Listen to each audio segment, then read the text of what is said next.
Imagine two worlds, born side by side around the same star, nearly identical in size. One is Earth, a blue marble teeming with life. The other is Venus. For centuries we dreamed Venus was a lush paradise beneath its thick clouds. But Venus is not our twin in spirit, it's a vision of hell. Venus, the second planet from the Sun, shines brilliantly in our sky, its brightness a result of thick, reflective clouds. It's almost the same size and mass as Earth. Hence the twin label. But beneath the family resemblance lies a terrifying secret. Venus's story is a cosmic warning.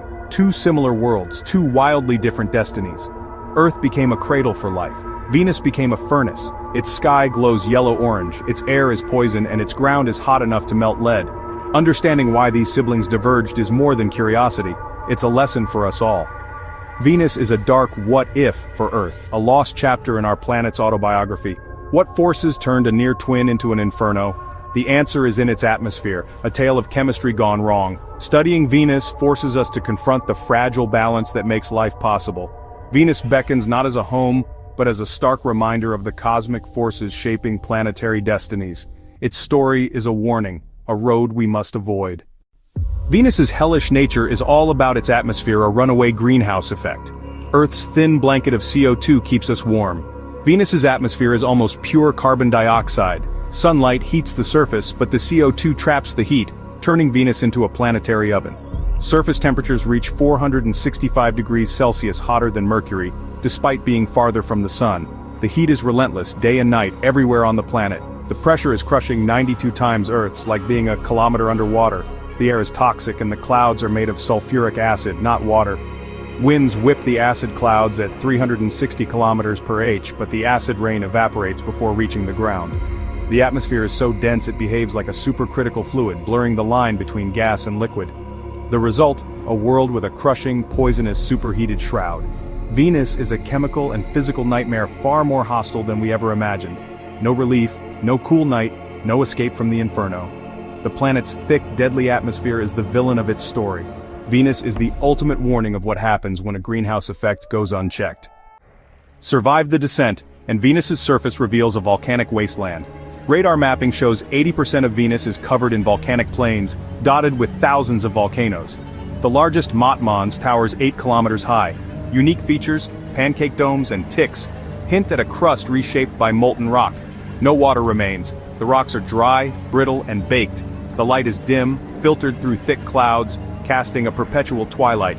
Soviet Venera landers sent back images of flat rocks and fine soil, a scene of utter desolation. Venus's surface is a static hell, silent, stagnant, and scorched. Venus spins in the opposite direction of most planets' retrograde rotation. If you stood on Venus, the sun would rise in the west and set in the east. Its day is longer than its year, 243 Earth days to rotate once, 225 to orbit the sun. Theories suggest a massive impact reversed its spin. The slow, backward rotation creates a bizarre rhythm. One day lasts longer than a year. The atmosphere, however, races around the planet in just 4 Earth days, a phenomenon called super-rotation. The clouds move 60 times faster than the surface, creating a global hurricane. This super-rotation distributes heat evenly, making the temperature constant everywhere. There's no real cycle of day and night, just unending extremes. Venus's twisted sense of time is as alien as its landscape.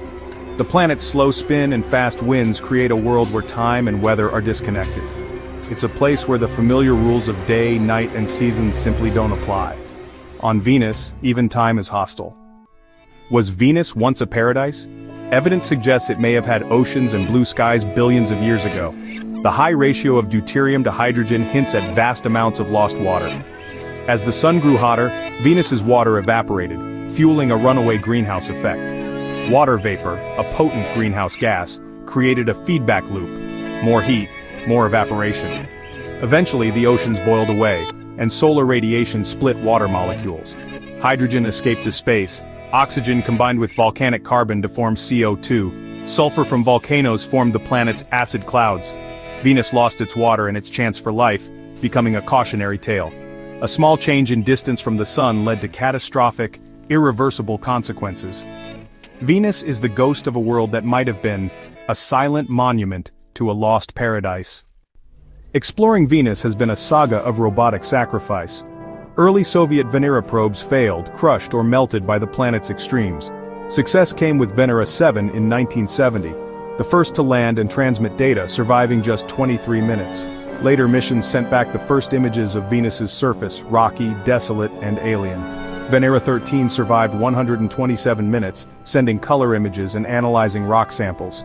These missions were one-way trips, robotic martyrs to science. Since then, orbiters like Magellan have mapped the surface with radar, revealing Venus's volcanic features. Recent missions study the atmosphere, trying to unravel its mysteries. Future probes aim to survive longer and dive deeper. Each mission is a testament to human ingenuity and the forbidding nature of Venus. Venus is a warning, a case study in runaway climate change. Its transformation from potential paradise to inferno shows how fragile a planet's balance can be. On Earth, we're thickening our own atmospheric blanket with greenhouse gases. Venus demonstrates that climate change can be dramatic and irreversible. Yet Venus also inspires dreams of terraforming or floating cities high in its atmosphere. 50 kilometers up, conditions are almost Earth-like. Cloud cities could one day float above the inferno. These visions are far off, but they spark our imagination. Early science fiction imagined Venus as a jungle world. Now we know it's far harsher, but no less fascinating. Studying Venus teaches us about planetary evolution, climate, and our own place in the cosmos. It's a world of fire and poison, a lost twin, a warning, and a dream. By learning from Venus, we better understand how to protect our own planet. Venus's story is ultimately about us, our curiosity, our caution, and our hope. In the end, it reminds us how precious Earth truly is.